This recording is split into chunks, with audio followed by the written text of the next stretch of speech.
എല്ലാ കൂട്ടുകാർക്കും നമസ്കാരം. നമ്മുടെ പുതിയ വീഡിയോയിലേക്ക് സ്വാഗതം. ഇന്നത്തെ നമ്മുടെ വീഡിയോ ഒരു പഴയകാല നാടൻ ബീഫ് കറിയാണ്. ഈ ഒരു കറിയുടെ പാചകവും നമ്മുടെ അമ്മമാരൊക്കെ നമുക്ക് പണ്ടുണ്ടാക്കി തന്നിരുന്ന അതേ രീതിയിലാണ്. നല്ല നെയ്മയമുള്ള ബീഫിലേക്ക് ഉരുളക്കിഴങ്ങൊക്കെ ചേർത്തിട്ടാണ് ഞാൻ ഈ കറി തയ്യാറാക്കി കാണിച്ചു തരുന്നത്. എല്ലാവരും വീടുകളിൽ ഇതുപോലെയൊക്കെ ഒന്ന് ഉണ്ടാക്കി കഴിക്കണേ. അപ്പോൾ ഉടൻ തന്നെ നമുക്ക് നമ്മുടെ ബീഫ് കറി വീഡിയോ കാണാൻ പോകാം. വീഡിയോ കാണുമ്പോൾ നിങ്ങൾക്ക് ഇഷ്ടപ്പെടുവാണെങ്കിൽ നിങ്ങളുടെ വിലയേറിയ ലൈക്കുകൾ തരാൻ മറക്കല്ലേ.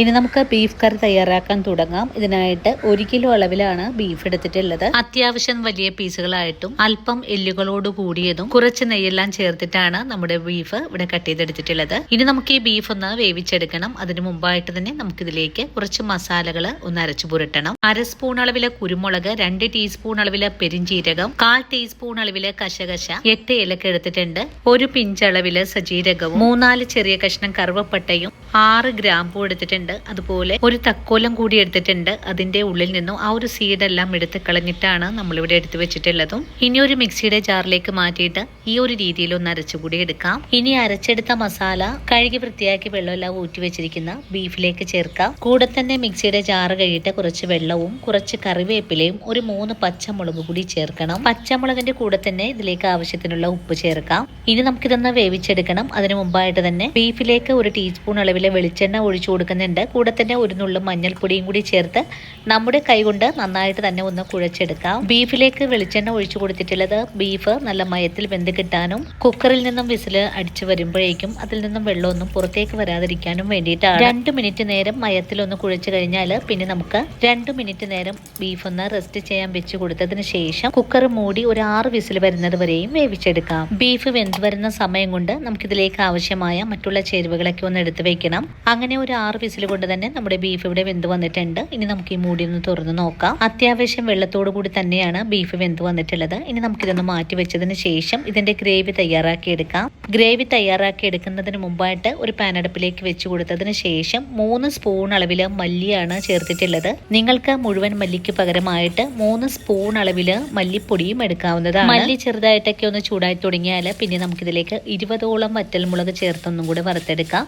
നിങ്ങൾക്ക് വറ്റൽമുളകിന് പകരമായിട്ട് 2 സ്പൂൺ അളവില് മുളക് പൊടിയും എടുക്കാവുന്നതാണ്. ഇനി ഇതെല്ലാം നല്ലവണ്ണം തന്നെ ഒന്ന് ഇളക്കി മൊരിയിച്ചെടുക്കാം. വറുത്തെടുക്കുന്ന ചേരുവകള് കരിയാതെ വറുത്ത് കിട്ടാനായിട്ട് ചെറിയ തീയിൽ വെച്ച് വേണം നമുക്കൊന്ന് ചൂടാക്കി എടുക്കാനായിട്ടും. മുളകും മല്ലിയും ഒക്കെ നല്ലവണ്ണം വറുത്ത് ബീഫ് കറി തയ്യാറാക്കി എടുക്കുമ്പോൾ ആ ഒരു കറിക്ക് ഒരു പ്രത്യേക ടേസ്റ്റ് ആണ് ഉണ്ടാവുക. ഇപ്പോൾ ഇതെല്ലാം നല്ലവണ്ണം മുരിഞ്ഞു വന്നിട്ടുണ്ട്. ഇനി നമുക്ക് താഴേക്ക് ഇറക്കി വെച്ച് ഇതിന്റെ ചൂടാറി വരുമ്പോൾ ഒരു മിക്സിയുടെ ജാറിട്ട് ഒന്ന് പൊടിച്ചുകൂടി വെക്കണം. മസാലകൾ വറുത്ത് മാറ്റി കഴിഞ്ഞാൽ പിന്നെ കറി തയ്യാറാക്കി എടുക്കാനുള്ള ഉരുളി അടുപ്പിലേക്ക് വെച്ച് കൊടുക്കാം. ഉരുളി ചൂടായി വരുമ്പോൾ നമുക്കിതിലേക്ക് 2 സ്പൂൺ അളവില് വെളിച്ചെണ്ണ ഒഴിച്ചു കൊടുക്കാം. വെളിച്ചെണ്ണ ചൂടായി വരുമ്പോഴേക്കും 2 ബോൾ വെളുത്തുള്ളിയും ഒരു ചെറിയ കഷ്ണം ഇഞ്ചിയും കൂടി ചതച്ചെടുത്തിട്ടുള്ളതാണ്. ഇതുകൂടി ചേർത്ത് നല്ല പോലെ വീണ്ടും വഴറ്റിയെടുക്കാം.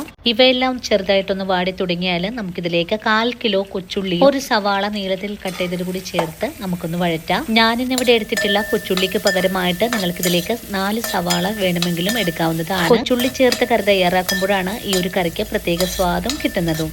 ഇനി വഴറ്റുന്ന കൊച്ചുള്ളിയിലേക്ക് കുറച്ച് കറിവേപ്പില ചേർക്കാം. വീണ്ടും വഴറ്റിയെടുക്കാം. ഇതെല്ലാം വഴറ്റിയെടുക്കുന്ന സമയത്ത് വെളിച്ചെണ്ണ പോരായ്മ വരുവാണെങ്കിൽ നമ്മളെ ബീഫ് വേവിച്ച സ്റ്റോക്കിൽ നിന്നും കുറച്ചൊഴിച്ചു കൊടുത്ത് നമുക്ക് വഴറ്റിയെടുക്കാവുന്നതാണ്. ഇനിയിപ്പോൾ ഇതെല്ലാം കൂട്ടിച്ചേർത്ത് നന്നായിട്ട് തന്നെ ഒന്ന് വഴറ്റിയെടുക്കാം. ഇന്നത്തെ ബീഫ് കറിയിലേക്ക് നമ്മൾ ഒരു 3 ഉരുളക്കിഴങ്ങ് കട്ട് ചെയ്ത് ചേർക്കുന്നുണ്ട്. ഉരുളക്കിഴങ്ങ് ചേർക്കുന്നത് കൊണ്ടാണ് കറിയിലേക്ക് കുറച്ച് നെയ്യെല്ലാം ചേർത്തിട്ട് കറി തയ്യാറാക്കി എടുക്കുന്നതും. അങ്ങനെ വളരെ എളുപ്പത്തിൽ നമ്മുടെ സവാള ഉള്ളിയൊക്കെ നല്ല പോലെ തന്നെ വഴണ്ട് വന്നിട്ടുണ്ട്.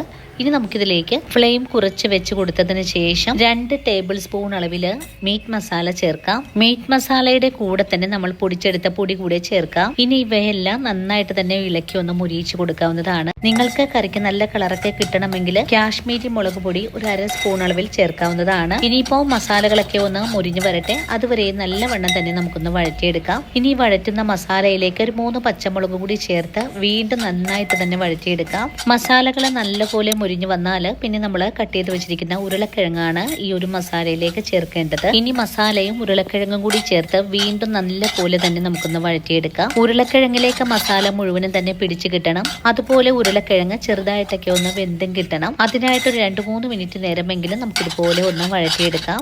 കഷ്ണങ്ങളും മസാലയൊക്കെ നല്ലവണ്ണം മുരിഞ്ഞു കഴിഞ്ഞാൽ നമ്മൾ വേവിച്ച് വെച്ചിരിക്കുന്ന ബീഫിന്റെ സ്റ്റോക്ക് കുറച്ച് ഒഴിച്ചു കൊടുക്കാം. സ്റ്റോക്ക് ഒഴിച്ചു കഴിഞ്ഞാൽ ഈ ഒരു സ്റ്റോക്കിൽ ഇട്ട് കൊടുത്ത് മസാലകൾ ഒന്നും കൂടി നന്നായിട്ട് തന്നെ വഴറ്റിയെടുക്കാം. അതിനുശേഷം ചെറിയ തീയിലേക്ക് ഫ്ലെയിം മാറ്റിയിട്ട് ഒന്ന് മൂടിയും കൂടി വെച്ചു കൊടുക്കാം. 2 മിനിറ്റ് നേരം ചെറിയ തീയിൽ വെച്ച് കഷ്ണങ്ങളൊക്കെ ഒന്ന് വേവിച്ചു കഴിഞ്ഞാൽ മൂടി തുറന്ന് ഒന്നുകൂടി ഇളക്കി യോജിപ്പിച്ചു കൊടുക്കാം. ഇപ്പോൾ കഷ്ണങ്ങളിലേക്ക് മസാല നല്ലവണ്ണം തന്നെ പിടിച്ചു കിട്ടിയിട്ടുണ്ട്. ഇനി നമുക്ക് ഈ ഗ്രേവിയിലേക്ക് ബീഫ് കഷ്ണങ്ങൾ കൂടി ചേർക്കാം. ഇനി ഇതെല്ലാം കൂട്ടിച്ചേർത്ത് നന്നായിട്ട് തന്നെ ഇളക്കി യോജിപ്പിച്ചു കൊടുക്കാം. നല്ലവണ്ണം ഇളക്കി യോജിപ്പിച്ചു കഴിഞ്ഞാൽ പിന്നെ നമുക്ക് ബീഫ് വേവിച്ച കുക്കറിലേക്ക് കുറച്ചുകൂടെ വെള്ളം ഒഴിച്ചു കൊടുത്ത് ഇതിലേക്ക് തന്നെ ചേർക്കാവുന്നതാണ്. അതിനുശേഷം വീണ്ടും ഇതെല്ലാം കൂട്ടിച്ചേർത്ത് നല്ല പോലെ ഇളക്കി യോജിപ്പിച്ചു കൂടെ കൊടുക്കാം. ഇനി ഫ്ലെയിം സിമ്മിലേക്ക് മാറ്റി വെച്ചതിന് ശേഷം നമുക്കൊന്ന് മൂടി വെച്ചു കൊടുക്കാം. 2 മിനിറ്റ് നേരം ചെറിയ തീയിൽ മൂടി വെച്ച കറി നമുക്കൊന്നുകൂടെ തുറന്ന് നോക്കാം. ഇനി വീണ്ടും അടി ചേർത്ത് നല്ല പോലെ തന്നെ ഇളക്കി യോജിപ്പിച്ചു കൊടുക്കാം. ഇപ്പോൾ നമ്മുടെ ബീഫും കിഴങ്ങും ഒക്കെ നന്നായിട്ട് തന്നെ വെന്ത് വന്നിട്ടുണ്ട്. കിഴങ്ങിലേക്ക് മസാലയെല്ലാം നല്ലവണ്ണം തന്നെ പിടിച്ചും കിട്ടിയിട്ടുണ്ട്.